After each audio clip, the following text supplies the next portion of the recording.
வணக்கம். Welcome to கதை திரட்டு audio books. இந்த வீடியோல நம்ம என்ன கதை கேட்க போறோம்னா, கல்யாண தேன்நிலா கதையின் முதல் பகுதி. வாங்க கதைக்குள்ள போகலாம். பொன்னந்தி மாலை பொழுது. சூரியனின் பொன் கிரணங்கள் அந்த பிரதேசத்தையே பொன்னாக காட்டியது. தூரத்தில் எங்கோ ஒரு குயிலின் சங்கீத கோவல். 3ஆம் ஆண்டு தேர்வுகள் இன்றுடன் முடிவடைந்து விட்டன. பிரகதி, சீத்தல் மற்றும் டேனியா என மூவரும் சேர்ந்து கடந்த 2 ஆண்டுகளாக ஒரு 2 படுக்கை அறைகள் கொண்ட அபார்ட்மெண்ட்டில் வசிக்கின்றனர். பிரகதி தனக்கு தனி அறை வேண்டும் என்று சிறிய அறையை எடுத்துக்கொண்டாள். சீத்தலும் டேனியாவும் சற்று பெரிதாக இருந்த மாஸ்டர் பெட்ரூமை பகிர்ந்து கொள்கிறார்கள். டேனியாவுக்கும் அதுவே வசதி. ஏனென்றால் சீத்தல் கொஞ்சம் அமைதியான டைப். ஒரே அறையில் இருந்தாலும் அதிகமாக டேனியாவின் விஷயங்களில் தலையிட மாட்டாள். அவள் வீட்டில் இருப்பதும் குறைவான நேரம்தான். ஆய்வுக்கூடம், நூலகம், பாய் ஃப்ரெண்ட் என அவளின் பொழுதுகள் பிஸியானது. இதில் மாதத்தில் 2 வார விடுமுறைக்கு பெற்றோர்கள் மற்றும் சொந்தங்களை காண பிலடெல்பியா சென்று விடுவாள். பிரகதியும் டேனியாவும் இளங்கலை வணிகவியல் பயில்கின்றனர். பிரகதி இந்தியாவில் இருந்து அமெரிக்காவிற்கு படிக்க வந்த இன்டர்நேஷனல் ஸ்டூடெண்ட். கல்லூரி வாயிலாக பிரகதி டேனியாவுக்கு ஏற்கனவே அறிமுகமாகி இருந்தாள். சந்தித்த சில நாட்களிலேயே மிக சகஜமாக பழகி வருபவளை டேனியாவால் ஒதுக்க இயலவில்லை. முதல் வருட முடிவில் இருவரும் ஒன்றாக அபார்ட்மெண்ட்டில் தங்க முடிவெடுத்தனர். அப்போது 3வது ரூம்மேட்டை தேடிக் கொண்டிருக்கும் போதுதான் சீத்தலின் அறிமுகம் கிடைத்தது. சீத்தல் பயோ சயின்ஸ் பயில்கிறாள். அவளுடைய அட்டவணை வேறு. அவர்கள் ஒவ்வொருவருக்கும் ஒவ்வொரு பின்னணி, பழக்க வழக்கங்களும் வேறு வேறுதான். ஆனால் கடந்த 2 வருடங்களில் அவர்களுக்குள் ஒரு புரிதல் ஏற்பட்டு ஒருவருக்கொருவர் ஆறுதலாக இருந்து வருகின்றனர். வேகத்துடன் உருண்டோடி மறைந்துவிட்ட 2 வருடங்களை எண்ணி முறுவல் பூத்தது டேனியாவின் இதழ் கடை. உற்சாகத்தோடு சமையலறையின் உள் நுழைந்து இரவு உணவிற்கான தயாரிப்பில் இறங்கினாள் அவள். முதலில் சாக்லேட் பிரவுனி செய்வதற்கான கலவையை கலந்து சிறிய கேக் ட்ரேயில் நிரப்பி ஒரு ஓரமாக மூடி வைத்தாள். இதை கடைசியில் ஓவனில் வைத்தால் போதும். வேக வைத்த பென்னி பாஸ்தாவுடன் அடுப்பில் வைத்து கிளறிய காய்கறிகளை சேர்த்து பாஸ்தா சாஸை தாராளமாக விட்டு மேலாக சிறிது சீஸை தூவினாள். இன்னொரு ட்ரேயில் தடிமனான இத்தாலியன் பிரெட்டை அளவான துண்டுகளாக்கி பரப்பிவிட்டு அவற்றின் மேல் ஆலிவ் எண்ணெயையும் தடவினாள். பின்னர் சிறிது பூண்டு பவுடரையும் ரோஸ்மேரியையும் தூவி 2 ட்ரேக்களையும் எலக்ட்ரிக் ஓவனுக்குள் வைத்தாள். ஏதுவான சூட்டுடன் நேரத்தையும் ஓவன் டைமரில் செட் செய்துவிட்டு முகம் கழுவி வேறு உடையை மாற்றிக்கொண்டு சிறிது நேரம் பால்கனியில் ஓய்வாக அமர்ந்தாள். வெளிக்காற்று சுவாச பைகளை நிரப்பி புத்துணர்வை தந்தது. பால்கனியில் இருந்து பார்த்தால் அபார்ட்மெண்ட் அருகில் உள்ள அழகான பூங்காவை காணலாம். அங்கிருக்கும் செயற்கை குளம் அவளுக்கு ரொம்ப பிடித்தமான ஒன்று. நீண்ட நாட்களுக்கு பின் இன்றுதான் இதையெல்லாம் அனுபவிக்கிறாள் அவள். மனம் லேசானதை போல் இருந்தது. சிறிதும் பெரிதுமாக நிறைய குழந்தைகள், பெற்றோர்கள், தாத்தா, பாட்டி, நானி என்று உடன் வந்திருந்தார்கள். அவர்களை எல்லாம் பார்க்கவும் அவளுக்கு ஆவல் பிறந்தது. சுவாரஸ்யமாக அக்குழந்தைகளின் செய்கைகளில் மூழ்கி நின்றுவிட மெல்ல மெல்ல அவளுக்குள் ஆழமாக ஊறி பிசு பிசுத்திருந்த பழைய நினைவுகள் திரண்டு உருண்டு எழும்பி வர தயாரானது. அவசரமாக அவற்றிற்கு ஒரு தடா போட்டபடி பார்வையை திசை திருப்பினாள் டேனியா. மனதை அழகாக தன் பால் இழுத்து கொண்டு மின்னி மிளிரும் பெருமை அந்தி மாலையை கடந்து இரவிற்கும் பொருந்தும். விழிகளை செவ்வானத்தோடு மட்டும் உறவாட விட்டாள். மாலை நேர மந்த மாருதம் உடலை தொட்டு வருடி சென்றது. அன்னையின் மடி தரும் சுகத்தை அனுபவித்த தாக்கத்துடன் சில நிமிடங்கள் கடந்து சென்றன. விடுமுறைக்கு உடன் தங்கியிருக்கும் தோழிகள் தங்கள் பெற்றோரை காண அவரவர் வீட்டிற்கு செல்கிறார்கள். டேனியாவுக்கு தற்போது இதுதான் வீடு. அவளும் நாளை போகிறாள். ஆனால் தனது பெற்றோரை காண அல்ல.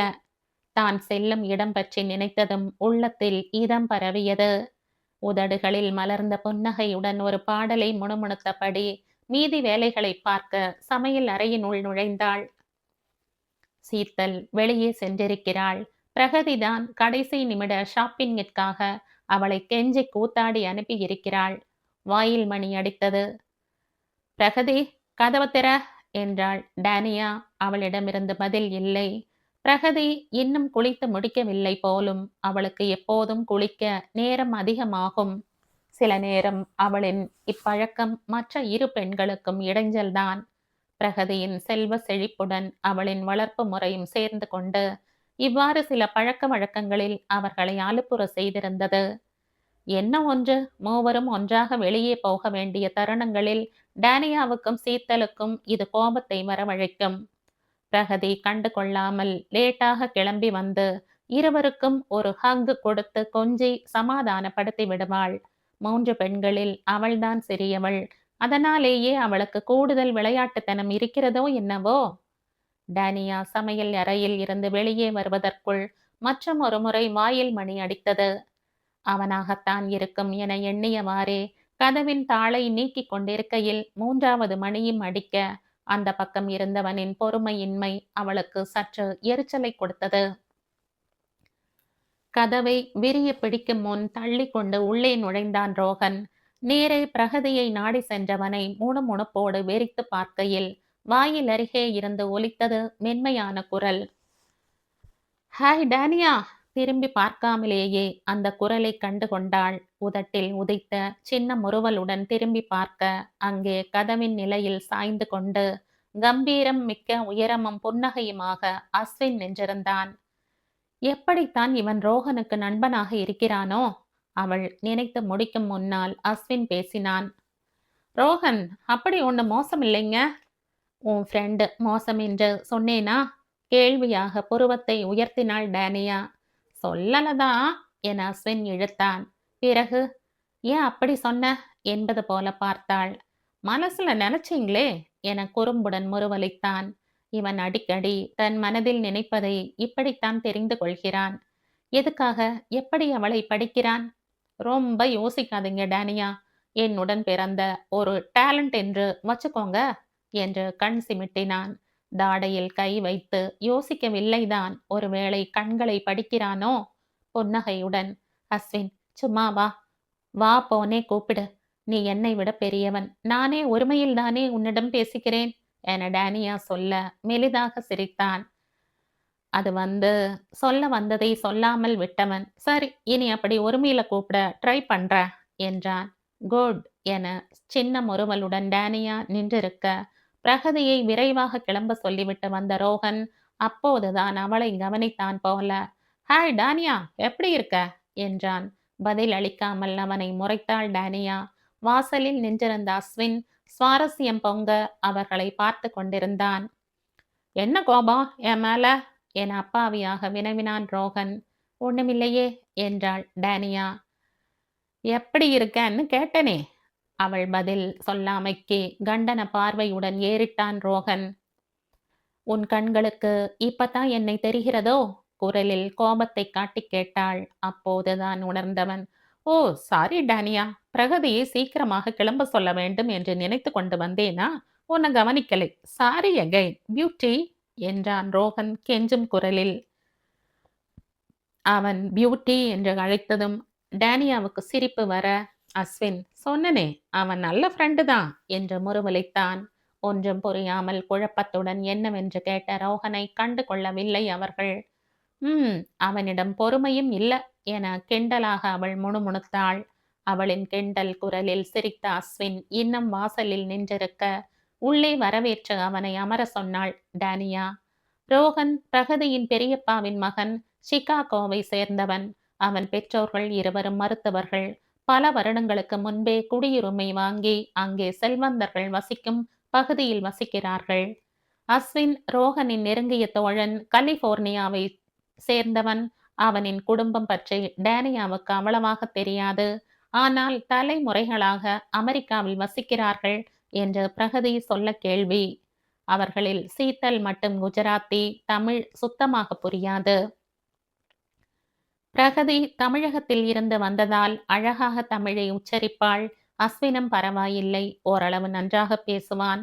ஆனால் ரோகனும் டேனியாவும் தமிழில் பேசுவார்கள் என்றாலும் ஆங்கில வாடை வீசும். டேனியா தமிழ்தான் என்றாலும் அவள் பெற்றோரில் அப்பா ஐரோப்பியர், அம்மா தமிழர். அதனால் அவளை பாதி தமிழர் என்றுதான் சொல்ல வேண்டுமோ? இல்லை, பெரும்பாலும் அவள் அம்மாவை பெற்ற தாத்தா பாட்டியின் வளர்ப்பில் வளர்ந்ததால், தமிழரின் பழக்க வழக்கங்களில் ஊறி தமிழையும் பேச கற்றுக்கொண்டதால் தான் தமிழர் என்றே சொல்லிக் கொள்கிறாளோ? டேனியாவின் விழிகள் மற்றும் நிறம் அப்படியே அப்பாவை எடுத்து காட்டினாலும், பார்வைக்கும் தமிழரை ஒத்த சாயல்தான் அவளில். ஆனால் குணங்கள் பெரும்பாலும் அப்பாவை ஒத்துப்போவதைக் கண்டிருக்கிறாள். அதில் அவளுக்கு பிடித்தமே. பிரௌனியை ஓவனில் வைத்துவிட்டு மற்ற பதார்த்தங்களை டேபிளில் எடுத்து வைக்கும் முயற்சியில் டேனியா இறங்க அஸ்வினும் ரோஹனும் உதவிக்கு வந்தனர். அவர்கள் இருவரும் இங்கு நியூயார்க்கில் நிதி சட்டத்தில் மேலாண்மை கல்வி பயில்கிறார்கள். அவ்வப்போது ரோஹன் தங்கையை காண வருவான். அஸ்வின் முதலில் எப்போதாவது அவனுடன் வந்து கொண்டிருந்தவன் போக போக ரோஹன் வரும்போதெல்லாம் வந்து விடுகிறான். வேறு வேலை இருந்தால் மட்டுமே சில சமயங்களில் வருவதில்லை. சீத்தல் அவர்கள் வருகையின் போது வீட்டில் இருப்பது மிக மிக அரிது. மற்றபடி பிரகதியை காண வருபவர்கள் டேனியாவிடமும் சகஜமாக பழகுவதால் அவர்களுக்குள் நல்ல நட்பு உருவாகி இருந்தது. சமயங்களில் அவர்கள் நால்வரும் ஊர் சுற்ற, உணவருந்த, கடைகளுக்கென்று வெளியே போவதும் உண்டு. இன்று இரவு பிரகதி இந்தியாவிற்கு செல்வதால் அவளை விமானம் ஏற்ற வந்திருந்தனர் இருவரும். ரோஹனும் இரவு விமானத்தில் சிகாகோ செல்வதாக சொல்லிக் கொண்டிருந்தான். அப்போது சீத்தல் வந்து சேரவே ஐவரும் அளவளாவிக் கொண்டு இரவு உணவை உண்டு முடித்தனர். அஸ்வினும் பிரகதியும் பிரௌனியுடன் வெனிலா ஐஸ்கிரீமை வைத்து ஒரு பிடி பிடித்தனர். ஒரு வழியாக தன் பேக்கிங்கை முடித்து பிரகதியும் விடை பெற்று கிளம்பினாள். போகும் முன், டேனியா, இந்த தடவையும் என்னுடன் இந்தியாவுக்கு வராம ஏமாத்திட்ட. நான் மாஸ்டர்ஸ் இங்க வந்து படிப்பனா இல்ல எங்க சேருவேன்னே தெரியல. அதனால ஃபைனல்ஸ் முடிந்து நான் போகும் முன்னால் இந்த டிசம்பரில் இல்லை, அடுத்த சம்மரில் கண்டிப்பாக நீயும் இந்தியா வந்தே ஆகணும் என்று உரிமையுடன் சொன்ன பிரகதியை பார்த்த டேனியாவுக்கு புன்சிரிப்பும் நெகிழ்ச்சியும் ஒருங்கே தோன்றியது. அவளுக்கென இருக்கும் விரல் விட்டு எண்ணக்கூடியவர்களில் பிரகதியைப் போல் யாரும் உரிமையுடன் நெருங்குவதில்லை. நினைத்ததும் டேனியாவின் கண்கள் பனித்தன. இவள் மட்டுமல்லாது அஸ்வினும் ரோஹனும் இந்த சில வருடங்களில் மிகவும் நன்றாக பழகுகிறார்கள். கண்டிப்பாக வருகிறேன் பிரகதி. ஆனால் அடுத்த சம்மரில்தான். December leave. எப்போதும் அப்பாவுடன். உனக்கு தெரியுமே. ஆமாம் என்பது போல தலையசைத்தவள் ஓர் அணைப்புடன் பை சொல்லிவிட்டு விலகி நடந்தாள்.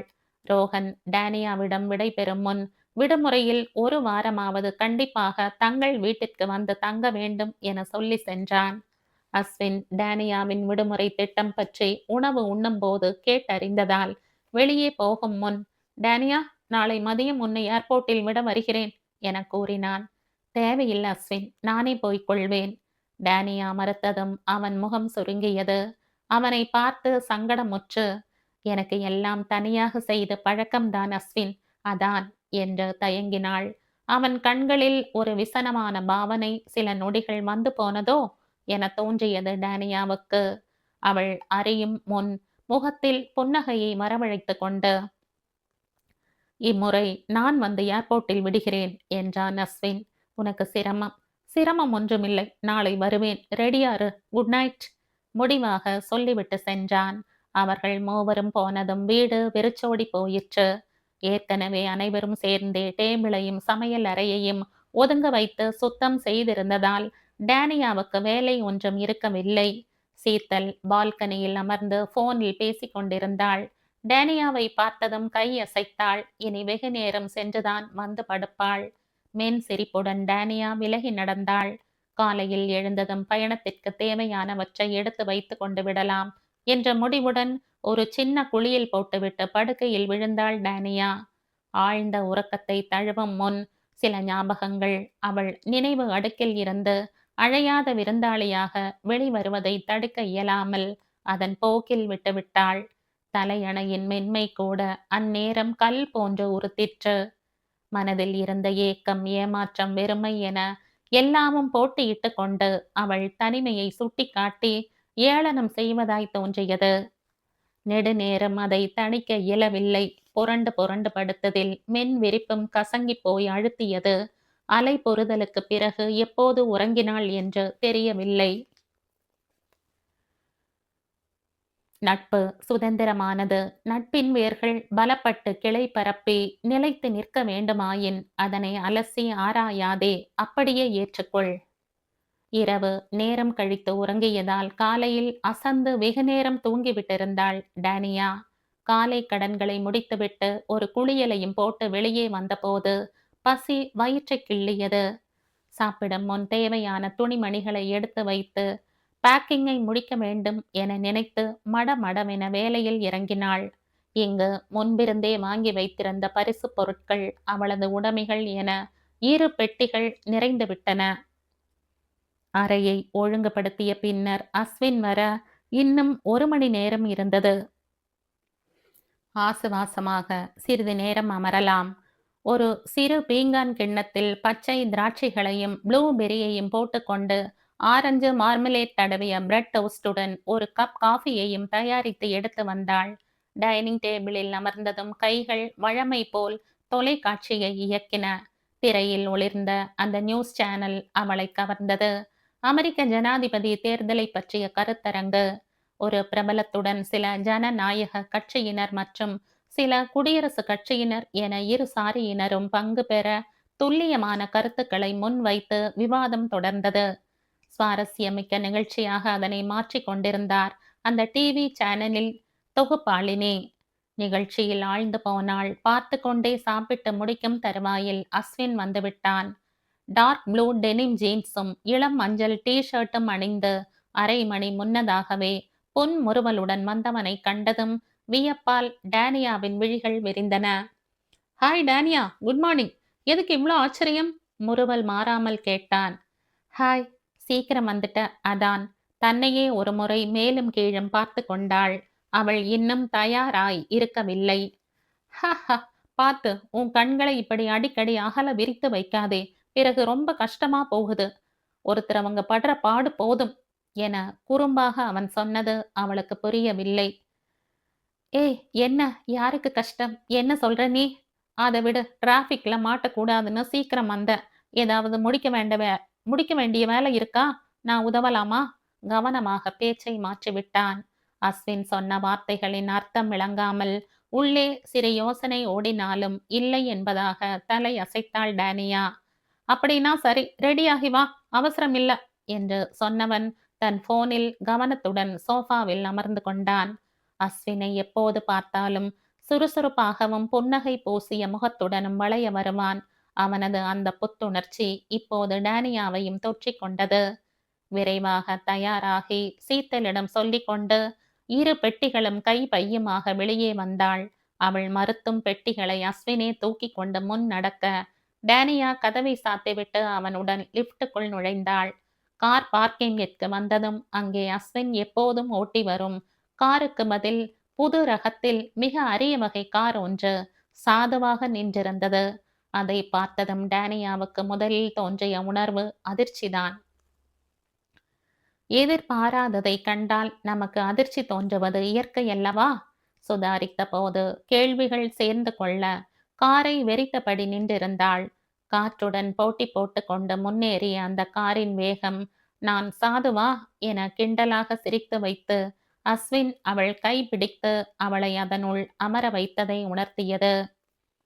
விமானத்தின் ஆரஞ்சும் கரு நீலமும் கலந்து கோலமிட்ட இறக்கைகள் நீலவானை கிழித்து கொண்டு பறக்க விமானியின் லாவகத்தால்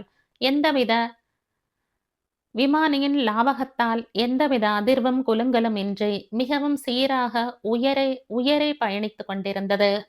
வான்மேகங்கள் தங்களை முத்தமிட்ட விமானத்தை வெண்பஞ்சு பந்துகளாக மிதந்து விடாமல் தொடர்ந்தன. டேனியாவின் நினைவுகள் கொஞ்ச நேரம் அஸ்வினையும் அவன் காரையுமே சுற்றி வந்தன. அந்த கார் அவனின் செல்வ நிலையின் உச்சத்தை பறை சாற்றுவதாக இருந்தது. இத்தனை நாளை போல் இல்லாமல் இன்று மட்டும் இந்த காரில் ஏன் வந்தானாம்? ஐரோப்பா, ஆப்பிரிக்கா, அமெரிக்கா என இன்னும் பிற தேசங்களில் அவளது தந்தையின் தொழில்கள் விரவி இருந்தன. இருப்பினும் அவளது நண்பர்கள் அனைவரிலும் அஸ்வினின் செல்வ நிலை ஒரு படி மேலே இருக்குமோ என சந்தேகம் கொண்டாள். அவன் யாராக வேணும் என்றாலும் இருக்கட்டும், நாங்கள் என்றுமே வசதியை பற்றி பேசியதில்லையே. அவள் அறிந்தவரை அஸ்வின் அலட்டல் இல்லாதவன். அதனாலேயே ரோஹனை விட அவளுக்கு அஸ்வினை மிகவும் பிடிக்கும். அவர்களுக்குள் நட்பு மலர காரணம் அஸ்வினின் மிக இயல்பான குண நலன்கள்தாம். ஆண்டு கணக்காய் தனிமையில் உழன்று கொண்டிருந்த டேனியாவுக்கு அஸ்வின், பிரகதி, ரோஹனின் நட்பு இதமளிக்கிறது. அமெரிக்காவில் வாழும் 2ஆம் தலைமுறை ஆசிரியர்கள் நிறைய பேர் வசதி படைத்தவர்களாகத்தான் வாழ்கிறார்கள்.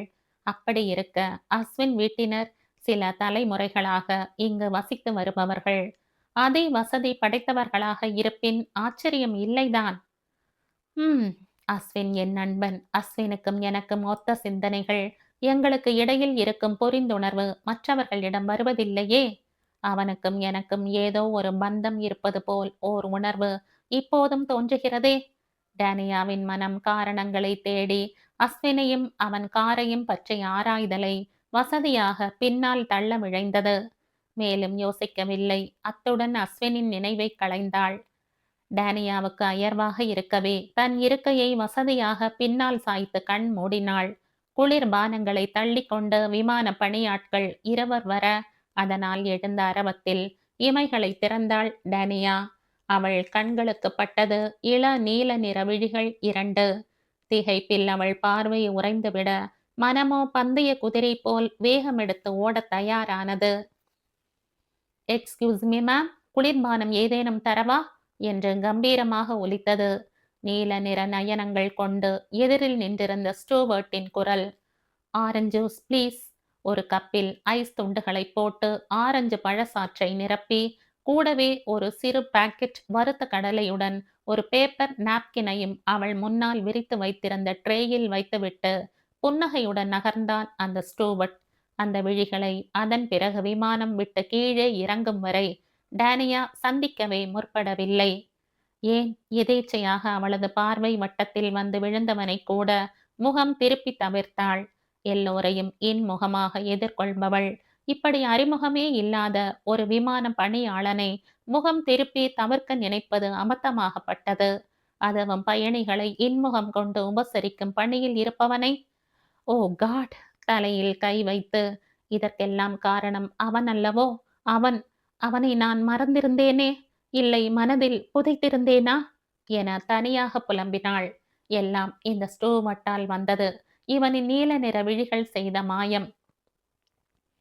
டேனியாவை அந்த அவன் புறம் திருப்பிவிட்ட புண்ணியத்தை பெற்றுக்கொண்ட அந்த ஸ்டூவர்ட் இதை எதனையும் அறியாமல் பணியில் கவனமாக இருந்தான்.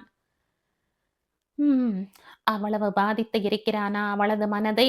தன் உயிரான தாத்தா பாட்டியை காணப்போகும் ஆவலையும் தாண்டி அவன் வந்தான். மனத்திரையில் அவனின் நெடிய வலிய உருவம், கம்பீரமான தோற்றத்தில் அடர்ந்த கரிய புருவத்தின் கீழ் நீல நிற விழிகள் பளபளத்தன. செதுக்கி வைத்தது போன்று இருந்த நாசியின் அடியில் தொடங்கி கொஞ்சம் கன்னம் தொட்டு தாடை வரை லேசாக பசுமை படர்ந்திருந்தது. வடிவாக கவனத்துடன் சீர் செய்யப்பட்ட அந்த 2 நாள் மீசையும் தாடியும் அவனின் ஆண்மையை மட்டும் எடுத்து காட்டவில்லை, பொறுமையும் கவனமும் நிறைந்தவன் என்பதை பறைசாற்றியது. அவனின் பழுப்பில் தோய்ந்த பால் வண்ண நிறத்தில் மிகவும் வசீகரமாக தோன்றிய உதடுகளில் சிறு புன்னகை. அலட்சியமாக முன் நெற்றியில் விழுந்த முடியை ஒதுக்கினான். இது என்ன மாயம் இறைவா! இம்மண்ணில் கால் பதிக்கும் போதே அவனின் நினைவும் வருகிறதே. இன்னும் கண்ணுக்குள்ளேயே நின்றிருந்தான் அந்த மாயத் தோற்றக்காரன். சற்றே விரிந்து புன்னகைத்த உதடுகள் இப்போது மெதுவாக சுருங்கி அழகாக குவிந்தன. முத்தம். அவசரமாக அவன் விழிகளை சந்திக்க கண் சிமிட்டினான். ஹாவென விழி விரித்து பார்த்து கொண்டிருந்த போதே மறைந்து போனான். கண்களை கசக்கியபடி நின்று விட்டிருந்தாள் டேனியா. கோடை விடுமுறை தொடங்கிவிட்டதால் புளோரிடாவின் டாம்பா விமான நிலையம் பரபரப்பாக இயங்க டேனியாவை இடித்து கொண்டு சென்ற சிறார்கள் தங்கள் சிரிப்பால் அவளை நிஜ உலகத்தில் இழுத்து வந்து விட்டனர். தலையை உலுக்கியபடி லக்கேஜை எடுக்க நகர்ந்தாள். அவனும் உன்னை விடுவேனா என்றபடி நினைவாக உடன் தொடர்ந்தான். விழிகளை கட்டுப்படுத்த முடியாமல் எங்கே ஏனும் அவன் வந்து நின்று கொண்டிருக்கிறானா என தேடினாள் டேனியா. 2 வருடம் முன் ஒரு அழகிய சந்திப்பு. இன்றும் அந்த நாளின் நினைவுகள் புன்முறுவலை தருவிப்பதாய். பிறகு அதன் தொடர் யோசனையை தொடர பயமாகவே இருந்தது. கூடவே ஏனோ கோபமாக வந்தது. இடியட் என்ற வாய் முனங்க யாரை திட்டுகிறாய் என மனசாட்சி அவளை கேள்வி கேட்டது. அந்த நீலக்கண் ஏர்லைன் ஸ்டூவர்ட் ஏன் இன்று வந்தான் என்று அவளது ஒரு பக்க மனம் கேள்வியை எழுப்ப, அவன் வேலையை செய்ய அவன் வந்தான், உனக்கு என்ன அதனால் என மனசாட்சி பதிலுக்கு கேள்வியை எழுப்பியது. எனக்கென்ன, ஒன்றுமில்லையே என்றாள். மனசாட்சியிடம் கூட மாட்டிக்கொண்டு விடக்கூடாது என்ற கெத்தில். ஏர்லைன் ஸ்டூவர்ட்டையா இடியட் என்றாய் நீ என்ற மனசாட்சியின் கேள்விக்கு ம்ஹும் இல்லை என தலையை உலுக்கிக் கொண்டாள் டேனியா. வேறு யார் உனக்கு இடியட்? கேலியாய் வினவிய மனசாட்சியை ஷ், சும்மா இரேன் என அடக்கினாள். அப்போ அந்த இடியட்? விடாமல் கேட்ட மனதுடன் போராட முடியாமல் கடைசியில் ஒப்புக்கொண்டாள். அவன்தான். அவன்தான் என்றால் யார்? அவன் ஆரியன். ஓ, ஆரியனா? அப்போ இன்னும் அந்த ஆரியனின் நினைவு உனக்கு இருக்கா? இந்த கேள்விக்கு என்னவென்று அவள் பதில் சொல்வாள்? மனசாட்சியை லூசில் விட்டு ம் என ஒரு பெருமூச்சோடு பெட்டிகளை எடுத்துக்கொண்டு அவள் வர, பெட்ரோ விரிந்த சிரிப்புடன் வரவேற்றான். பெட்ரோதான் டேனியாவின் தாத்தாவிற்கு இப்போது மிக்க உதவியாக இருக்கிறான். விடை பெற்ற அவளது மனசாட்சியுடன் ஆரியனும் தற்காலிகமாக விடை பெற்றான். ஹே பெட்ரோ! சிஸ்டா! சகோதரி நலமா என கை குலுக்கியபடி அவளை சிரிப்புடன் பார்த்தான். அவனை தோளோடு லேசாக அணைத்து விலக்கியவள், என்னடா கள்ள சிரிப்பு இது என அவள் கேட்க, உங்க ஹீரோ எங்க என கண் சிமிட்டிய பெட்ரோ தொடர்ந்து பேசினான். இந்த தடவை ஆள் இன்னும் வர காணோம், உன்னிடம் வருகிறானோ என ஆசையாய் வந்தால் ஏமாற்றி விட்டாய். உன்னை என செல்ல அடி ஒன்றை அவன் முதுகில் வைத்தாள். போன 2 வருஷம் நீ வரும்போது சொல்லி வைத்தது போல் வந்து நின்றவர். ப்ளீஸ் பெட்ரோ, அவன் பேச்ச விடேன். பெட்ரோ அவள் சொல்வதை கண்டு கொண்டால் தானே தொடர்ந்து ஆரியனை பற்றியே பேசிக் கொண்டு வந்தான். உன் ஹீரோ வரமாட்டாரா? ஏன்? ஏன் சிஸ்டா? நீ இன்னும் அப்படியே தானே இருக்க? காதல் வந்து விட்டது, ஏன் தயங்குற? அவங்கிட்ட சொல்லிடு. ஏன் சொல்லாம தயங்கி அவனை வெறுப்பேற்றி அலைய விட்டு வேடிக்கை பார்க்கற? காதல் வந்து விட்டதா? பெட்ரோ சொல்வது உண்மையா? உண்மை இல்லாமலா இங்கே வந்ததும் வராததுமாக அவன் நினைப்பு வருகிறது? இதோ சில நிமிடங்களுக்கு முன் கண்களுக்கு முன்பாக நிஜம் போல கண்ணாமூச்சி ஆடிவிட்டு மறைந்து போனானே. ஆர்யா, ஏன் என்னை இம்சிக்கிறாய்? கீழுதட்டை மடக்கி கடித்து பெருமூச்சுடன் உணர்வுகளை அடக்கினாள். அவளுக்குள் காதலா? நெவர். ஒரு வேகத்துடன் பெட்ரோவிடம் பொரிந்தாள். உஷ்! பெட்ரோ, இது என்ன பேச்சு? இனி இது போல் அவனை பத்தி பேசாத. முக்கியமா தாத்தாவின் முன்பு இப்படி ஏதும் உளறி வைக்காத, சரியா? பெட்ரோவின் முகம் வாடிவிட்டது. அவன் மேலும் ஏதும் பேசவில்லை. இருவரும் உடைமைகளுடன் கார் நிறுத்துமிடத்திற்கு வர, ஏர்போர்ட்டில் இருந்து வெளிவந்ததுமே புளோரிடாவின் வெப்பம் டானியாவை தாக்கியது. உடம்பு வெப்பத்தால் கசகசத்து போனாலும் இம்மண்ணுக்கு கசகசத்து இருக்கும் மனதை குளிர்விக்கும் தன்மையும் இருக்கிறது. அதை அவள் மறுப்பதற்கில்லை. கார் சீரான வேகத்துடன் முன்னேறி சென்று கொண்டிருக்க பெட்ரோ அமைதி காத்தான். டேனியாவுக்கும் இப்போதைக்கு அவனிடம் பேச்சு வளர்க்க பிடிக்கவில்லை. பேச பிடிக்கவில்லை என்றில்லை, பேசினால் வரக்கூடிய விளைவுகளை எதிர்கொள்ள பயம், சக்தி இல்லை. மனதின் உறுதி வேறு ஆட்டம் கொண்டது. சில நிமிடங்கள் கார் கண்ணாடி வழியாக வெளியே வெறித்து கொண்டிருந்தாள். பிறகு பெட்ரோவை திரும்பி பார்க்க ஸ்டீரிங் வீலில் கை பதித்திருந்தவனின் நெற்றி சுருக்கங்கள் அவன் ஏதோ யோசனையில் இருப்பதை சொல்லிற்று. பெட்ரோ மிகவும் நல்லவன், அன்பும் பண்பும் மிக்கவன். டேனியாவை தன் அக்காவாக சுவீகரித்து கொண்டவன் பெட்ரோ. டேனியாவிற்கு அந்த நாட்களின் நினைவு மனக்கண்ணில் வந்தது. பெட்ரோ மெக்சிகோ நாட்டை சேர்ந்தவன். அம்மா, அக்கா, தங்கைகள் எல்லாம் மெக்சிகோவில் இருக்க தன் தந்தையுடன் பிழைப்பிற்காக அமெரிக்கா வர நேரிட்டுள்ளது. சிறுவனாக விசா இல்லாமல் பல இன்னல்களை சந்தித்து ஒரு வழியாக அமெரிக்க எல்லையை கடந்து புளோரிடாவிற்கு வந்தவர்களுக்கும் அப்படி ஒன்றும் வாழ்வு எளிதாக பசுமையை கொட்டி இருக்கவில்லை. அவனின் தந்தை டேனியாவின் தாத்தாவின் உணவகத்தில் பணிபுரிய வந்த பிறகுதான் ஓரளவு வருவாயை ஈட்ட அவர்களால் ஸ்திரமாக ஓரிடத்தில் இருக்க முடிந்தது. அப்போது டேனியா பெற்றோருடன் வாழ்ந்த காலம். விடுமுறையில் தாத்தாவின் வீட்டிற்கு வந்தபோது சில முறைகள் பெட்ரோ மற்றும் அவன் அப்பாவை கண்டிருக்கிறாள். மற்றபடி டேனியா பிறந்து வளர்ந்தது வந்தது எல்லாம் ஜார்ஜியாவின் அட்லாண்டா சிட்டியில். பெட்ரோ விடுமுறை நாட்கள் மற்றும் சில நாட்கள் மாலை வேளைகளில் டாம்பா கிளியர் வாட்டர் பீச்சில் இருக்கும் ஈஸ்ட் வெஸ்ட் ஃபியூஷன் டைனர் என அழைக்கப்படும் டேனியாவின் ரெஸ்டாரண்ட்டுக்கு வருவது வழமை. டேனியாவுக்கு தாத்தா பாட்டி என்றால் உயிர். அதனால் அவளும் விடுமுறைகளில் நிறைய நேரம் உணவகத்தில்தான் செலவழிப்பாள். அப்படித்தான் டேனியாவுக்கும் பெட்ரோவுக்கும் அறிமுகம் ஏற்பட்டது. அவர்களது அறிமுகமானது 2, 3 விடுமுறைக்கு டேனியா வந்து சென்றதற்குள்ளாகவே தோழமை என்ற நிலையை அடைந்தது. ஒருமுறை விடுமுறை முடிந்து அவள் அட்லாண்டா திரும்பும் நாளும் வர பிரிவை எண்ணி பெட்ரோ மிகவும் வருந்த அவளும் சங்கடப்பட்டாள். அப்போது அவர்கள் அறிந்திருக்கவில்லை, விரைவிலேயே டேனியா தாத்தா பாட்டியிடம் வந்து நிற்கப் போவதையும் அதன் பிறகு அவர்கள் இருவரும் ஒன்றாகவே பள்ளி சென்று வர வாய்க்கும் என்பதையும். டேனியாவின் பெற்றோரின் பிரிவினால் அவள் தாத்தா பாட்டியிடம் அடைக்கலமாக வந்து சேர்ந்த அந்த நாளில் அவளது வேதனையை தன்னில் பிரதிபலித்தது பெட்ரோவின் முகம். அன்று டேனியா அழுததைக் காட்டிலும் அவன்தான் ரொம்பவும் தவித்துப் போனான். ஏனென்றால் அவனும் குடும்பத்தை பிரிந்து வாழ்ந்து வந்தான் தானே. அவன் தந்தை சில வருடங்களில் குடும்பத்தை மறந்து வேறு பெண்ணுடன் தொடர்பை ஏற்படுத்திக் கொள்ள குடும்ப பிரிவின் வலியை தெரிந்தவன். சிஸ்டா என முதன்முறையாக டேனியாவை விழித்து ஆதரவாக கை கோர்த்து கொண்டான். அதன் பிறகு நண்பன் என்பதை காட்டிலும் சகோதரனாகவே ஆகினான். சமீபத்தில் பெட்ரோ காதல் வயப்பட்டிருக்கிறான் என கேள்வி. அவனிடம் அதை பற்றி கலாய்க்க வேண்டும் என எண்ணிக்கொண்டாள் டேனியா. டேனியா அவனிடம் பாசம் காட்டினாலும் தன்னை விட அவன்தான் அவளிடம் அதிகமாக அன்பு வைத்திருக்கிறான் என்பது அவளது எண்ணம். அன்றும் சரி இன்றும் சரி ஒரே மாதிரி அன்பு.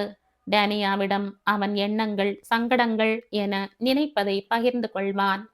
ஆனால் டேனியாவால் அப்படி அவனைப் போல் நினைப்பதை வெளியில் சொல்ல முடிவதில்லை. பெட்ரோவிடம் கூட அவளது பகிர்தல் குறைவுதான். அதற்கு அவனின் சூழல் கூட காரணமாக இருந்திருக்கலாம்.